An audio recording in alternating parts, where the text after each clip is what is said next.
Current lighting లేని కాడ poles వేసి లైటింగ్ చేసి ఏర్పాటు చేసాం. అదేవిధంగా గుర్రాలమడుగు సంఘంలో ఆ కట్ట మీద హౌసెస్ ఏదైతే ఉన్నాయో వాటి వెనకంతా కూడా కాలువ నిర్మాణం చేపట్టకపోవడం వల్ల 10 సంవత్సరాల నుంచి నిర్వీర్యంగా ఉన్నప్పటికీ కుటుంబ ప్రభుత్వం అదే అధికారంలోకి వచ్చిన మొట్టమొదటిసారిగా దాన్ని సిల్ట్ ఇచ్చి కొంత క్లీన్ చేయడం జరిగింది. అయినప్పటికీ 8 నెలలు జరిగింది కాబట్టి కాలువ పూడిపోయి మరుగు పేరుకోబోయి ప్రజలకు అనారోగ్యం గురే బాధ పరిస్థితి ఉంది కాబట్టి ఈరోజు దాన్ని గుర్తు చేసి వెంటనే తక్షణమే క్లీన్ చేయించవలసిందిగా కోరాము. అదేవిధంగా ఆ ఏరియాలో కాలువ కట్టడానికి అవసరమైన ఆవశ్యకతను గురించి కూడా వివరించినాం. ఏ సమస్య ఉన్నా కూడా ప్రజల ఆరోగ్యానికి సంబంధించిన ఏ సమస్య ఉన్నా కూడా తక్షణమే స్పందిస్తూ కార్పొరేషన్ అధికారులు చొరవ తీసుకుంటున్నారు.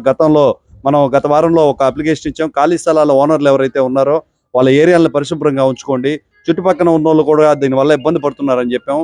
ఈరోజు వేదాయపాలెం నుంచి కూడా ఈ క్లీనింగ్ సెక్షన్ స్టార్ట్ అయింది. ప్రతి ఖాళీ స్థలంలో నోటీస్ బోర్డులు ఇచ్చారు. కూటమి ప్రభుత్వం ఒక మంచి పోకడను ముందుకు తీసుకెళ్తుంది. ఆరోగ్యం మన బాధ్యతగా కుటుంబ ప్రభుత్వం సాగుతుంది. ప్రజలందరూ కూడా సహకరించాలని కోరుకుంటున్నాను.